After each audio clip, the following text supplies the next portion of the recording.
Hello guys, welcome back to another video. This is the Football Connect. I'm your host Sam and we are back again with another one. We just witnessed history being made after 6 straight years. Yes people, I repeat, 6 years. Arsenal wins a game at Everton. 6 years. It took them 6 years. Mikel Arteta, how long has he been at Everton, at Arsenal? Took him this team, it took him a Declan Rice, it took him a Trossard to actually manage to get a victory at Goodison Park. The game ended 1-0, and if you're an Arsenal fan, you would understand that because it has really been a difficult time to go to that ground to try and create something, even to try to get a win. So for him to do so, well, he deserves all the celebration. But now we're going to be talking about the game, the most important parts of the game, how the game turned out, and everything that we're expecting. So, people, welcome back to this football review as we are going to be revealing the second part of the week 5 of the Premier League. We're going to be looking at all the games that were played. Another goalless draw, or in fact, the first goalless draw of the season came from Chelsea. So we are also going to be talking about that. It is really important to hear your thoughts in the comment section. So if you want to talk about your team, if they impressed you, let me know in the comment section. Click that like button, subscribe to the Connect as we get into it. So I'm going to introduce that screen of mine, looking at every player who was in for us now, looking at how they got the game and how they managed to get the victory that they got in this at the end. So join me as I go to my static table. So as you can see, these are how the formations of the two teams were set up. As now we're playing a 4-3-3, of course, which is of course what we expect to see from them. And Everton were playing a 4-5-1. So their mission was to try and win in the midfield. But when you look at the game, you cannot really tell that they had actually that dominant in the midfield. In fact, the purpose of this midfield was only to defend. They had to defend in so many moments. They had to be in control, try to stop Arsenal from hurting them. And you can see Rice, Odegaard and Vieira did the job, really put Everton under pressure. They really caused them to, they struggled to get away from their own side of the game, of the ground, if you really watch the game. But most of the times Arsenal had the upper hand. Even though some of the players did not perform to the level we wanted them to perform, they did practically very well. I was impressed with a couple of players. Firstly, Vieira really proved that he deserved to get the chance he got, and as well as Martinelli. Yes, I know he scored a goal which was disallowed. Nketiah came into this game.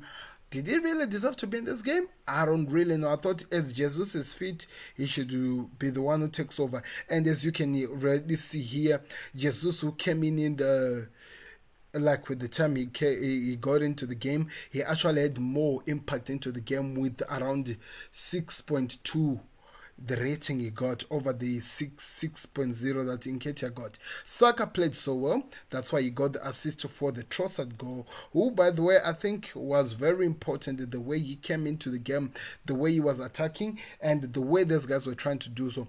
They had to deal with an Everton that was really crowded into the box. Let's move on to my small chalkboard here as we look at how many shots that Everton had to take. As you can see here, they had around 8 and Arsenal had 13. It's written here down there because I know that the thing will disturb you from you guys to not see it, but those were the 13 shots that Arsenal did take. And as I'm going to show you this, which I think is really important, look at how many times Arsenal were coming to the Everton side.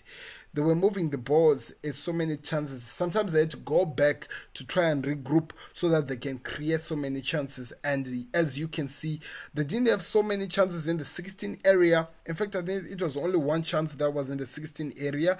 But most of the time, they were trying to have passes, trying to break down this Everton side, which had so many players in their box, and they really did struggle to break down, and it was not even that easy.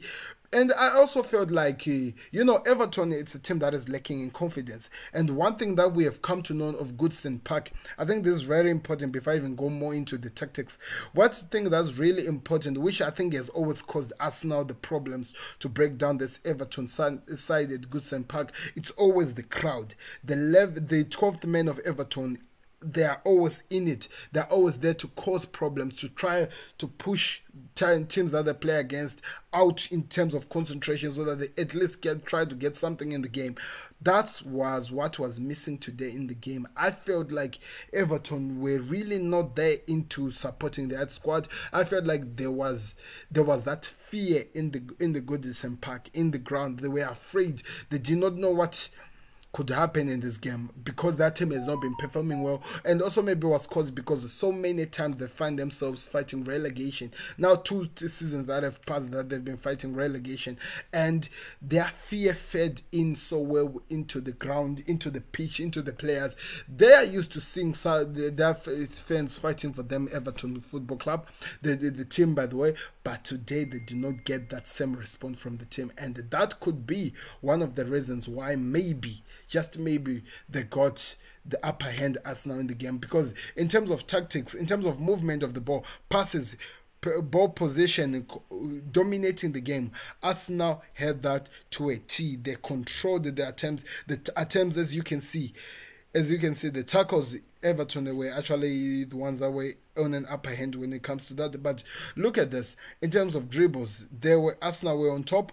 In terms of position, let me see where I'm looking for that position thing. But anyway, success. They really lacked so many chances in terms of controlling the game. Arsenal had the control of the whole game. They were moving it so well. They were doing as much as they can. Everton were hoping to break this team on a counter attack. And so many times as they tried, they would leave their side exposed, and they were hitting as well on the counter attack, that they had to be, I don't know, they had to run like crazy. Some of the players that I can talk about really, that really impressed me for us now, I can talk about Odegaard. I felt like, as you can see, the blue part in this pitch, this was Odegaard's dominance. And the other guy that I was really impressed with was Saliba at the back. He really took over. He was controlling the game. He was stopping any chances that were being created by this team. And also the player that people don't really talk so much about, who had also control, was Ben White. He controlled this game on his side, and he caused so much problems. The shots, the crosses, the passes, and I think he had so many one touch with so many players. Odegaard at some point, Saka, and that really helps us now to find ways to penetrate and to get something into the game. And I think they really played so well. And let's see how they move on. They got to break this curse. It has been 6 years without them even getting a win in this ground. Coming into it and getting something, that's something that they can build up to, and they can actually be able to control and actually be able to see where they go from coming next. But this was Arsenal's performance. As you can see, I think the last thing that I did not show you was the heat map, where the game was really controlled the most, where so many of this game was won. As you can see, Arsenal had the whole entire ground with them. They were dominating, especially their side, but moving forward, going side with 835 touches. That just shows you how much they were dominating, as well as comparing it to 367. And the 300 of those 67 touches were actually in the 18 area of Everton. They could not break this Arsenal team down, and they struggled, and that struggle led to Arsenal's victory. So I want to hear your thoughts in the comment section. What did you think of Arsenal? What did you think of Everton? What exactly could Arsenal do in terms of improving to actually now start to have control over the Everton game? Because every single time they are all struggling. But one thing that was very important, because of the history that was now in the stadium, that Arsenal were failing to get anything out of this game, failing to win the game, it was very important of them to at least try to gain and end up getting this victory. So I'm really proud of, and I think it was also Trossard. It was only Trossard who was the difference maker. They needed a Trossard to start winning the game, and at the end of the day, they did.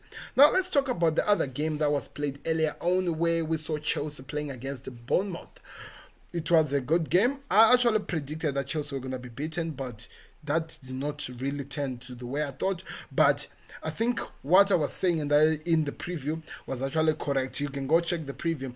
I talked about the problem with Chelsea breaking teams down. I talked about Chelsea failing to convert the chances that they're able to create into goals in scores. I talked about their lack of confidence into finishing the dinner, the chances that they created, and we saw it in the game that they had so many chances. Of all the games that they've played this season, I feel like today's game they had so many chances, but those chances were going into deaf ears. I felt like Sterling really is now coming back to his world best. He's now getting the confidence we are used to seeing from Sterling, and coming out with nothing, with no win. Well, that is a problem, talking about it in the end. That is a problem. How do they improve into this? Mauricio Pochettino is talking about how this is a work in progress. He's talking about how the other players are now getting into the game, how he's impressed with some players who are actually starting to get hit of what the style of play, the way he wants to play, and how he thinks that it's just a matter of times, but those goals are coming. But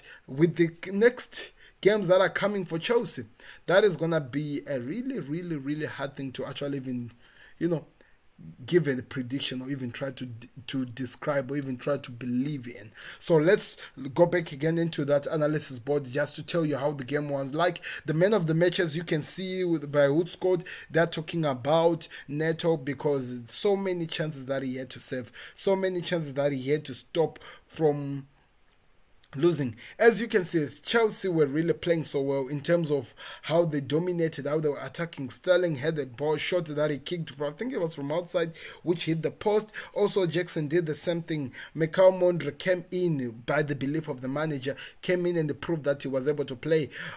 They were playing a weird formation. It was a 4-2-3-1 as it was written, this Chelsea's team, which was also the same formation that Bournemouth were playing. But this was the interesting thing about Chelsea. Malo Gusto was the only player who was allowed to go forward, and when he goes forward, this back four was turning into a back three, because Diaz was moving more into the side of Malagus, Thiago Silva taking that central position, while Cowell becoming the third defender, so that they could at least try to have control over the game in terms of the way they were moving. And you saw Gallagher with Okochuku coming together with the likes of Fernandes and Mika Mondre and Sterling trying to help Jackson into getting something going forward. And they had the control of the game. They managed the game so well. They were supposed to turn those chances into at least goals. Because if you are watching this game as a rival like I was falling asleep, people. I tried to see something that could come out from this game, but it was so painful to watch that most of the times I was falling asleep. As you can see, in terms of the heat map, Chelsea were controlling the game. They had the whole game under control. They deserved something with their performance. But also you could say that of Bournemouth, because they controlled the game and they deserve something. And the funny part about this, as much as Chelsea had the position, as much they had everything, their shots that they had, you could see that they were almost similar, 14 to 13. Bournemouth were shooting, but Chelsea could not just convert that shots into something else. So that could have been the problem. But in terms of the touches of the game, the passes, Chelsea were dominating. Bournemouth were there, but Chelsea were dominating. They showed that they had something to prove, but they could not just turn those touches into something. They could not get a goal. They could not even buy a goal. And that was the problem. Bournemouth, I felt like they did not just finish their chances, because there was a chance that they had that quick free kick, which should have gone in. And I have to give some respect to Sanchez, because if he wasn't the guy who was out there to perform, that could have been a different game. But as you can see, Gusto, in terms of the Chelsea, was actually the only player you can say had more in terms of the control. He had in terms of the touches, in terms of the impact he had into the game. He controlled the game. He showed he actually even had a shot that was saved, by the way. The other player that you can talk about is Thiago Silva, because in terms of defensive, he had to cover that. He had to control that. He had to cause problems, and that helped him as well in terms of how the game came out to be. The other one who impressed as well when we talk about the player is Conor Gallagher. Look at how many chances he had, the touches he had, the control of the game. He did as much as he could, but all of these were all to no avail. They could not buy a goal, they could not buy a win, they could not buy anything. And at the end of the day, It ended nil-nil. The first nil-nil of the season. We haven't had a nil-nil since the season began. So many to write into history books. It has been exciting times. But I want to hear your thoughts in the comment section. What was your which team excited you the most in terms of Chelsea and Bournemouth? And what do Chelsea need to do to get a victory?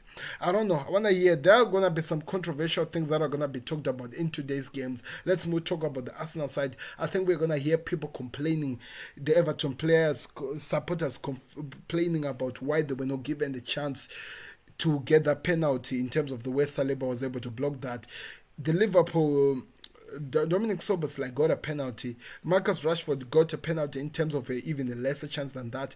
But why didn't Saliba? Was that penalty not given? So the consistency in terms of the VAR is really lacking. But I think they did so well this week in terms of the decision that they made, as well as in the Chelsea game. I don't think there were so many any controversial moments.